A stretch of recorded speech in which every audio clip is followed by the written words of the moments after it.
Chapter 2. Meetings with Gods. He looked so odd. No one else's father had antlers or went half naked.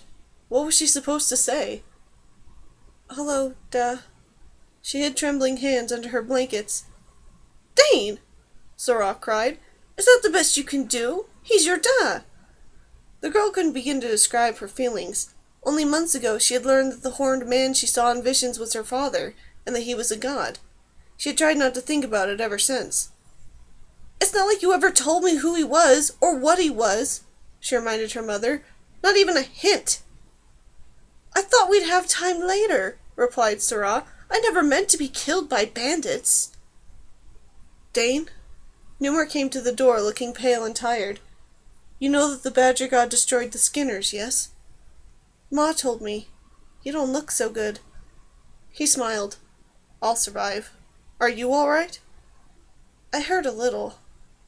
She couldn't help but note, with some amusement, that except for the tips of his horns, Weiryn was shorter than her friend. Newmer smiled twistedly. I am informed that passage between the realms has an adverse effect on mortals. He clung to the doorframe. Silver fire glimmered on the floor, and a large badger appeared.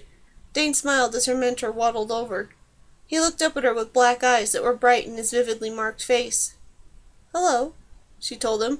So we've you to thank for handling those Skinners? You wouldn't rest until you knew they were dealt with. Balancing on his hindquarters, the god rose to plant his forepaws on her covers, her nose filled with his musky, heavy scent. Gently she scratched him behind the ears. Since she had left her Gallen home, the badger had visited her, teaching her the use of her wild magic, and warning of danger to come. The claw she wore around her neck was his. He could always trace it to find her. Sarah frowned at Newmer. You are supposed to sit and stay sat. She made a tugging gesture at the wall beside the mage. That part of the room began to move. The floor buckled and rose. The wall stretched to meet it, then sagged to create a chair. Down, Master Solomon, ordered Sarah. Meekly he did as ordered. Dane's jaw dropped. But, Ma, you can't... You never... Things are different here, the badger said. In the divine realms, we gods can shape our surroundings to suit ourselves. Sometimes, added Weiryn. Wonderful, the girl said weakly. She was not sure that she liked to see unliving things move about under their own power. Tell me, how did we come here? The last thing I remember is the Skinners. Weiryn and Sarah traded glances. You were in danger of your life, against a foe you could not fight, the god said. We had meant to bring you only, but this man, he glared at the mage, refused to let go of you. We were forced to bring him as well. I just thank the goddess that you met the Skinners on one of the great holidays, when we could pull you through to us, added Dane's mother. Otherwise you would have been killed. It fair troubles me that no one we've asked has ever heard of those creatures. Light bloomed through the curtains on a window that filled one of the walls, growing steadily brighter, then fading. Just as it was nearly gone, another slow flash came. Oh dear, remarked Sarah as Weiryn opened the drapes. They're still at it. What's going on? Newmer asked, lurching to his feet. Will you sit? Cried Dane's mother. Men, you're so stubborn. Newmer quickly sat, this time on the bed. Sulkily, the chair that Sarah had made for him sank into the wall. Dane stared at the view. The ground here dropped away to meet a busy stream. There were no trees between stream and house, although the forest grew thickly on the far side of the water. In the oval of open sky overhead, waves of rippling pea-green, orange, yellow, and gray fire shimmered and coursed. What is it? She whispered. Newmer took her hand and squeezed it gently. I feel that it means something bad, but it's so beautiful. It means that Use, the Queen of Chaos, is fighting the great gods, said the badger. That light is her magic and her soldiers as they attack the barriers between our realm and hers.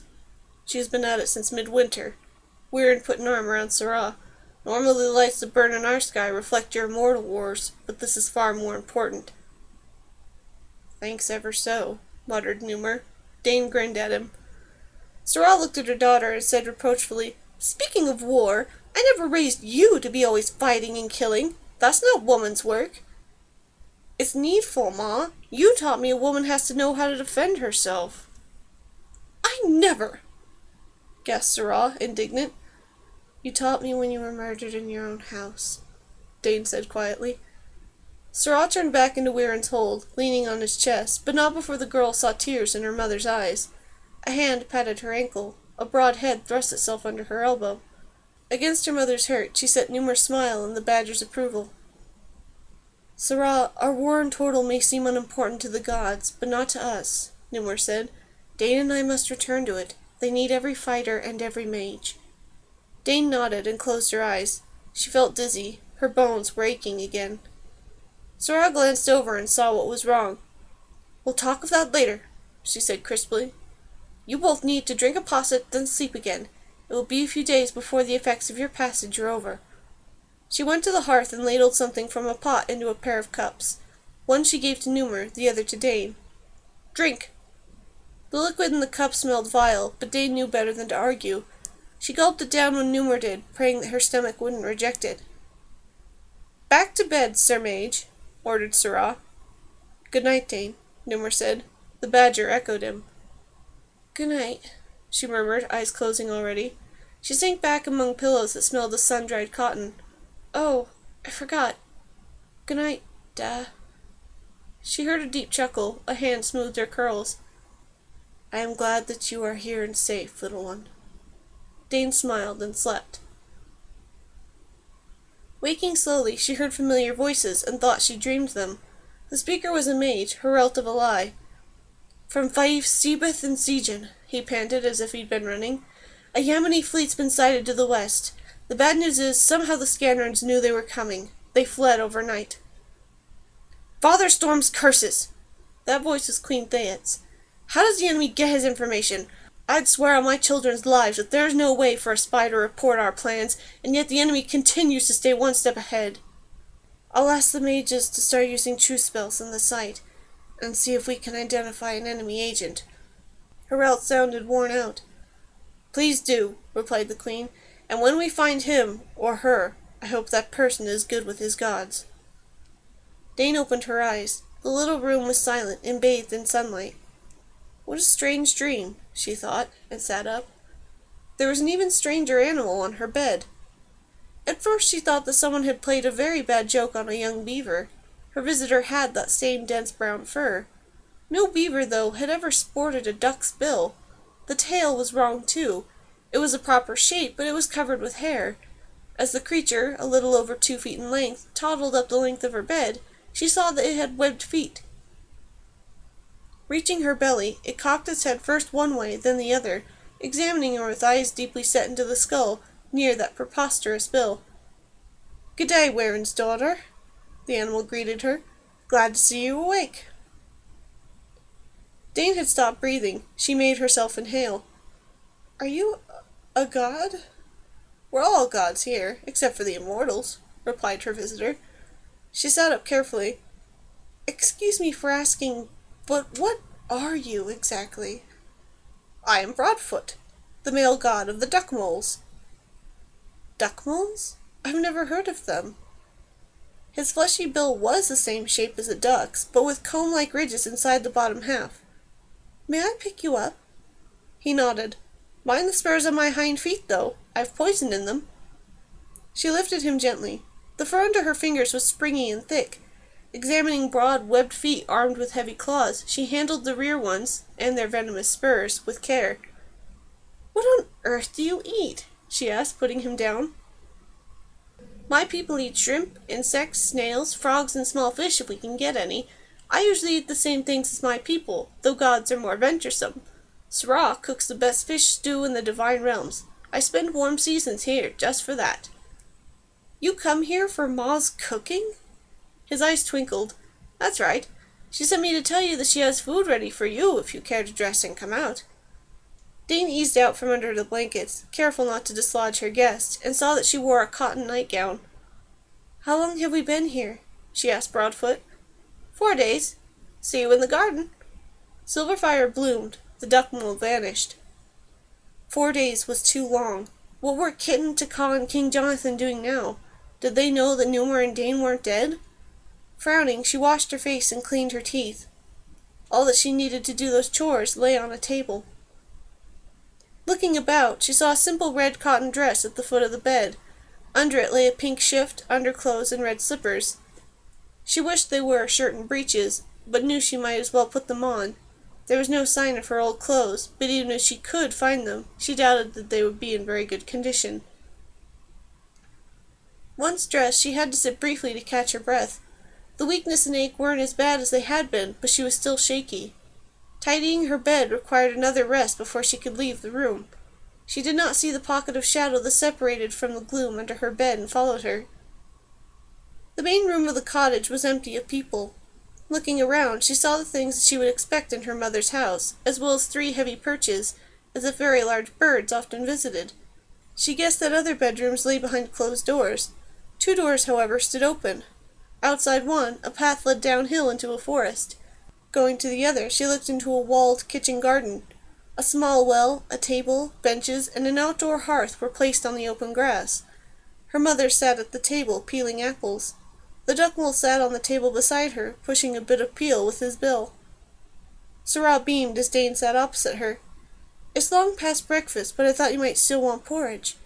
She filled a bowl from a pot on the hearth. Pitchers of honey and cream were on the table. Dane used both. The porridge was rich, with a deep, nutty taste that shocked her. It was stuffed with bits of dried fruit, each tasting fresh picked. The cream and honey also were intensely flavorful. She ate only half of the bowl and put it aside. Her mother drew a mug of water from the well. That was easier to swallow, although it was as powerful as if it came from an icy mountain stream. Sirrah frowned. "You should be hungrier, after all that sleep and the pain from crossing over. You forget how things tasted when you first came here." A fluffy orange and white marbled cat leaped onto the table to sit in front of Dane. She stared at the girl with large amber eyes, pink nose twitching. "In the divine realms, you eat the essence of things, not the shadow. I am Queen Claw, goddess of house cats." Respectfully, the girl bowed. Queen Claw was an impressive creature. "It's a very great honor meeting you." "Of course it is." The cat began to wash. "How'd you come to be here, Ma?" Dane asked. "I thought the mortal dead go to the black god's realm." Sirrah cut her apples.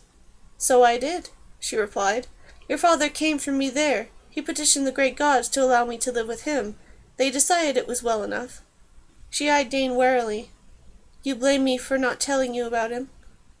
Dane looked at the cat, who was still washing, and at the duckmole, who was grinding apple bits in his bill. She'd forgotten her ma's way of discussing private things before others. "It might have helped later is all. Ma, we can't stay, you know. We're—" Queen Claw hissed and leaped off the table. Briefly, Dane suspected her of creating a diversion, until she saw that a black shape, almost like a living ink blot, was tangled in the cat's teeth and claws. It wriggled and shifted like water, trying to escape. Only when the duckmole jumped down to stand on one of the thing's tendrils did it quiet. "What is that?" the girl wanted to know. "I've no notion," replied Sirrah, frowning. "I've never seen anything like it. Unless it's one of Ganiel's, the Dream King's. It could be one of his nightmares."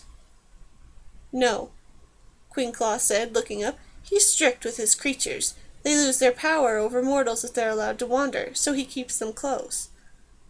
We'll hold it for Weiryn to look at when he returns." Sirrah reached down, white light spilling from her fingers. When it touched the shadowy thing, Queen Claw and Broadfoot moved away from it. Kneeling, Sirrah picked the creature up, using the white fire as a kind of scoop. "What manner of beastie are you?" she asked, frowning. The creature rolled itself into a small, tight ball. "I command you, give me your name," ordered Sirrah. There was a crack and a smell of blood. "Darking?" She looked at the animal gods. "Have you heard of it?" "Never," Queen Claw said, washing a forepaw. Broadfoot shook his head. Vanishing in a wave of silver fire, he reappeared on the table next to the girl. "Easier than climbing for a fellow like me," he explained. Dane's mother shrugged, dropping the creature into her apron pocket. "That will hold you for now." She drew a line of white fire across the pocket's opening. Seeing it, Dane was uneasy. Sirrah's magical gift had always shone as rose-pink fire, not white. "Don't fuss," the woman told her pocket as the darking began to thrash inside. "You'll just—" She fell silent abruptly and cocked her head as if she listened to someone. When Dane opened her mouth, the cat placed a paw over it, silencing her. "Hush," Queen Claw whispered. "Someone needs her." Fur tickled Dane's nose. She sneezed. "You are known to the Green Lady, Issa," Syrah remarked, oddly formal. "You seek aid for a breech birth. Who is the mother?" She listened, then sighed. "Nania, I see." They had known an Issa and a Nania in Snowsdale. Her mother had always claimed that Issa would be a good midwife if she could ever stop having children of her own. Nania was hardly a year older than Dane herself.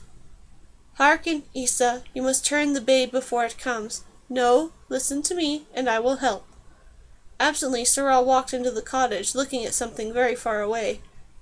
Dane was the only one who saw the darking, whatever it was, drop to the ground through a hole in its pocket prison. She thought, just like Ma to fix the opening with magic and forget there's a hole in the bottom. She said nothing as the darking vanished into the shadows by the cottage wall. If Queen Claw and Broadfoot hadn't seen its escape, she wasn't going to tell them.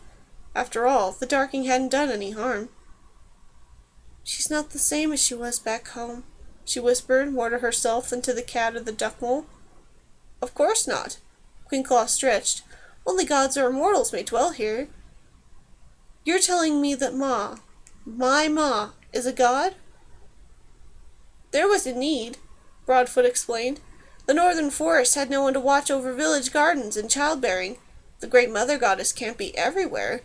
It wouldn't have worked if your mother hadn't liked such things already. Since she does, she became the Green Lady."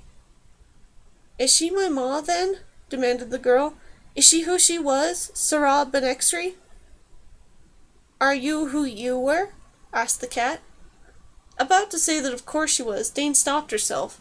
Dane of Snowsdale could no more heal animals or turn into one than the sun could rise in the west. She got up, ignoring a slight dizziness that overtook her. "Please excuse me, I need a walk." "Be careful," both gods chorused. "Do you wish a guide?" added Broadfoot, concern in his voice. "Some mortals find the divine realms overwhelming."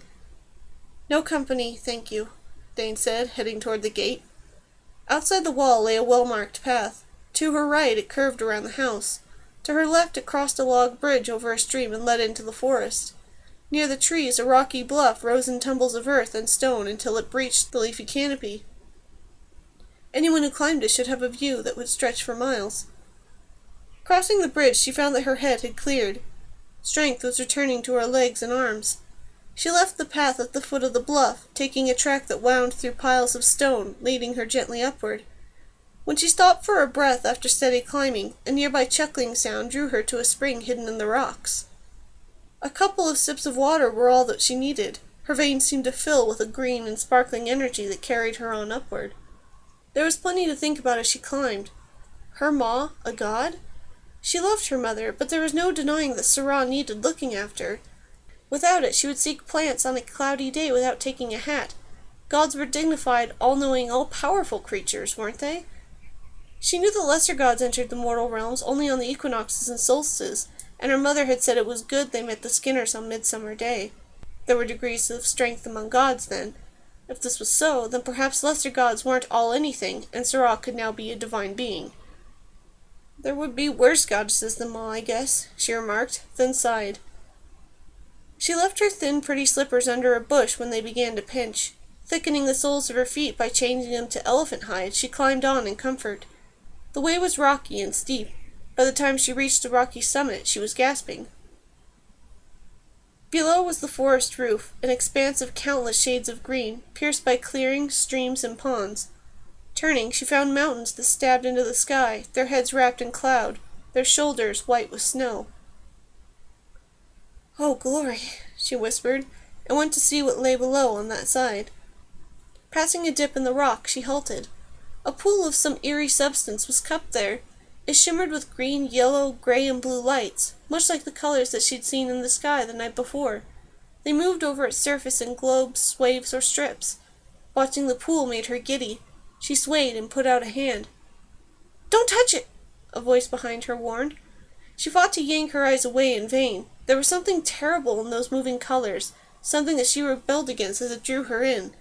Pain flared on her ankle. It broke the pool's grip. She stumbled back a few steps. "Careful!" Clinging to her foot was a lizard, a striped skink. "I'm sorry I hurt you, but I thought you needed help." Green with white and black stripes and a yellow muzzle, she was large for her kind, a foot in length.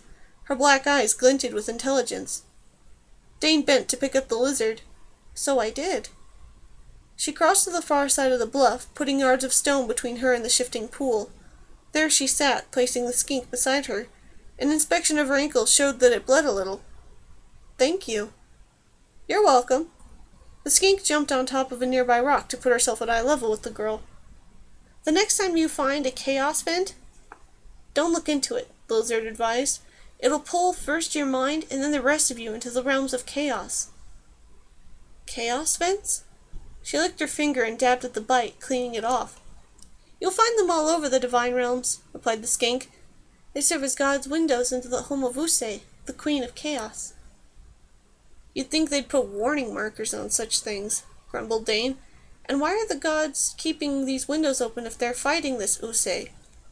"These vents have always been in both the divine realms and chaos realms, whether they're at war or not," replied the skink. "Father Universe and Mother Flame ordered things that way. Are you over your scare?" "I think so." Dane leaned back, bracing herself with her arms as she looked at the view. "Why didn't I sense you?" she asked. "I should have known you were here the moment I got in range." In the distance, a hawk wheeled over an opening in the trees. Her finely tuned ears picked out the distant call of crows, jays, and starlings. "I never felt any of the people. I can't hear you in my mind." "Nor will you," the skink replied calmly. "We are not mortal animals, Vera the Dane Sarasri. We are gods. If we are killed, we are instantly reborn in new bodies. We have our own magic. Powerful magic. Mortals cannot hear us, or know us." Dane rubbed her ears. "I feel deaf. I feel separate from everything." "It's all right," said her companion. "Bask a while. The sun will do you good." Dane smiled to think that sunning would help, but she obeyed. The rock warmed her and banished the fear caused by the chaos vent. Below, woodpeckers tapped trees, squirrels called alarms. Nearby, a pika chirped. From the mountains behind them, first one, then another, then more wolf voices rose in pack song. She grinned, hearing the feeble, shaky notes of wolf pups joining their elders, perhaps for the first time. The wind shifted and brought with it a hint of wood smoke. Looking for the source, she found her parents' house and garden, cradled in the bend of the stream that ran past her window. A white plume of smoke trailed from the chimney. "Look," said the skink, "to the west." A large, dark bird of some kind flew up from the tree canopy in a twisting pattern. Dane couldn't see it clearly. One moment it was shadowy, the next almost transparent. It was larger than any bird of prey, though not as big as a griffin. She would guess that it was 4 or 5 feet long, with a 7-foot wingspan. Up it flew, its spiral tightening. When it seemed as though it spun like a top in midair, the bird opened its wings to their widest, spread its tail, and faced the sun. Dane gasped as spears of orange, yellow, red, white, and even scraps of blue light flared from the creature's feathers, turning it into airborne flame. It flashed its blazing wings 3 times, then folded, shedding its fire, or covering it. Once more it was simply a nondescript bird, now flying downward in a spiral. The skink sighed with pleasure. "Sunbirds," she said. "They do this from noon until sunset. I never get tired of watching it." For a while they sat in quiet comfort, enjoying the vast scene before them. In the distance an eagle screamed. The breeze changed to come out of the south, carrying with it the scent of water from still pools and busy streams. The skink's head shifted. Dane looked and saw 3 bird forms rise from the trees in that distinctive corkscrew flight pattern. Eagerly she watched the sunbirds climb far above the leafy canopy. At last the 3 faced the sun, spreading wings and tails in an explosion of color. Dane gasped at the brilliance of the hues. There were more dabs of blue and green light among these birds, even a strong hint of purple under the flame. There was also something like a picture. Startled, she closed her eyes. The image was clear on the inside of her eyelids. Queen Thea and Anawa, horse mistress of the Queen's riders, stood back to back on the wall before the royal palace in Tortle. Stormwings fell on them, filthy and open-clawed, mouths wide in silent shrieks.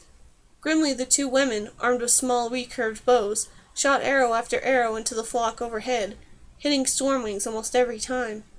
A mage raced along the wall to join them, raising both hands. Something glittered like crystal in his palms.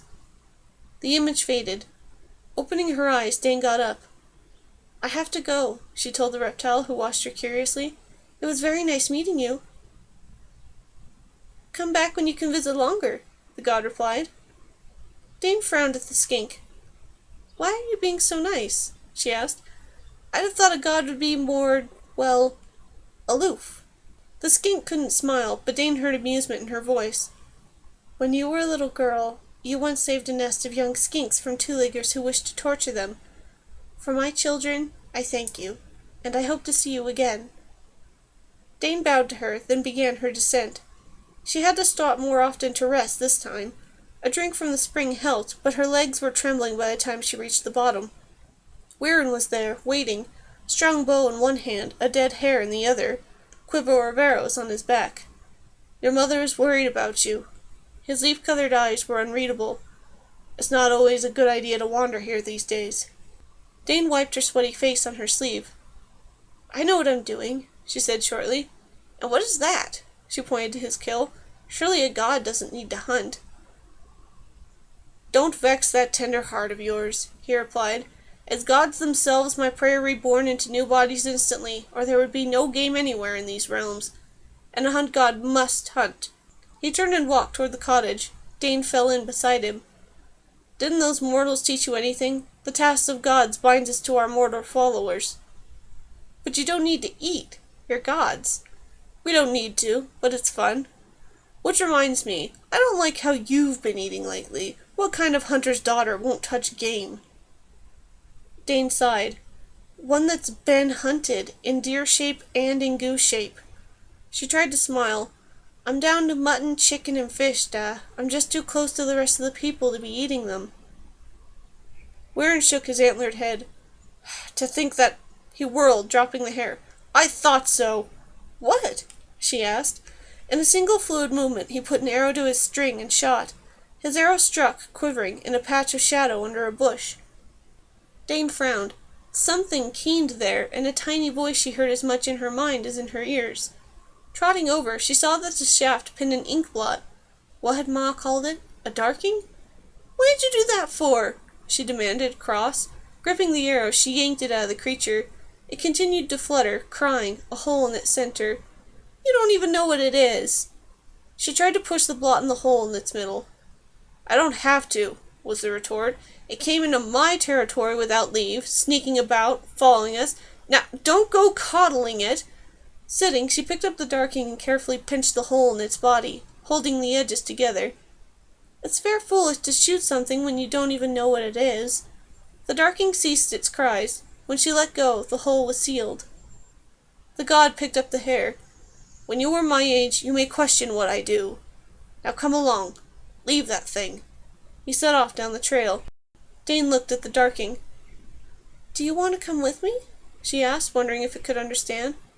"I won't let him hurt—" The darking fell through her hands to the ground and raced under the bush. "That's a clear enough answer," thought Dane. "Don't let him see you again," she called. "For all I know, he'll keep shooting you." She trotted to catch up to her sire. "I never thought a daughter of mine would have these sentimental attachments," he remarked. "Pain and suffering trouble gods, but they don't burden us as they do mortals." Dane thought of the two-legged goddess that she had met the previous fall, the graveyard hag. Certainly she hadn't been troubled by the ruction that she had caused. "Maybe that explains more than it doesn't," she replied grimly, "though I believe gods would be kinder if things hurt them more." Her father turned to look at her. "What makes you think our first duty is to be kind?" he wanted to know. "Too much tenderness is bad for mortals. They improve themselves only by struggling. Everyone knows that." She blinked. He sounded like those humans who claimed that poverty made the poor into nobler souls. "Of course, whatever you say." Sarah met them on the other side of the log bridge. She kissed her mate, then ordered, "Go skin and dress that hare, and not in the house." He left, and she looked at Dane. "You shouldn't wander off like that, sweet. You're not well yet. Ma, if I'm well enough to climb that," she pointed to the bluff that thrust out of the forest, "then I'm well enough to go home. Me and Newmark can't be lingering here." Sarah blinked, her mouth trembling. "Are you so eager to get away from me?" after not even a full day awake in my house." Dane's throat tightened. "I don't want to leave you. Don't think it." She hugged her mother. "I missed you," she whispered. "4 years, I never stopped missing you." Sarah's arms were tight around her. "I missed you too, sweetling." Memory surged. The girl could almost smell burned wood, spilled blood, and the reek of death. The last time that she'd held her mother, Sarah had been stone cold, and Dane had been trying to yank out the arrows that had killed her. Tears rolled down her face.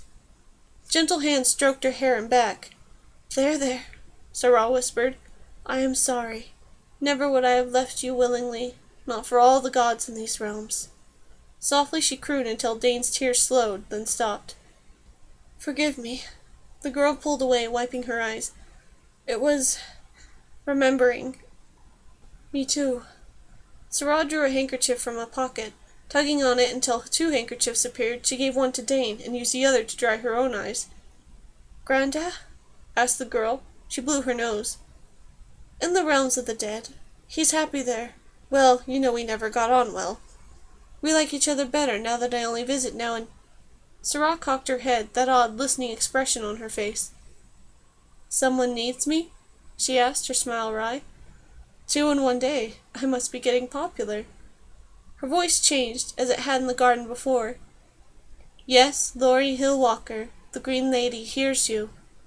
Turning, she walked away, crossing the stream on the log bridge. Dane wasn't sure if she ought to follow. Looking around, she saw Queen Claw trotting toward her. "Don't just stand there," ordered the cat goddess. "Pet me." Did she get another call? Dane knelt to obey. I don't see why they would call on her. They liked her well enough when they needed a healer. The rest of the time, they thought she was silly and odd and shameful. Queen Claw looked up, and Dane answered the unspoken question. "Well, there was me, and no husband, and there were always men around Ma." "Cats have more sense," Queen Claw said. "We don't keep toms or kittens about any longer than we must. Mind, your people don't know it's her they pray to. They call on the Green Lady, who started to appear over the town well in Snowsdale. She told them to summon her for help in childbirth and sickness, or for matters of the heart." "I'll be switched." Dane was impressed in spite of herself. The cat's eyes followed something in the grass that only she could see. "You better go do something with the stew," she remarked, tail flicking as she crouched low to the ground. "It hasn't been stirred in a while." She pounced. A mouse squeaked and ran for its life, Queen Claw in hot pursuit. Grinning, Dane went inside. The stew smelled wonderful. Stirring it, the girl realized that she was half listening for a courier to arrive, wanting her or her friends to arm themselves and come quickly. There were no horns calling for riders to mount and ride out. There was no thunder of message drums, pounding signals to those who had no mages to pass on the latest news. Her parents' house breathed rest and quiet. "I wish I could stay," she thought wistfully. "I never realized how tired I've been until now. And I can't stay. Neither of us can."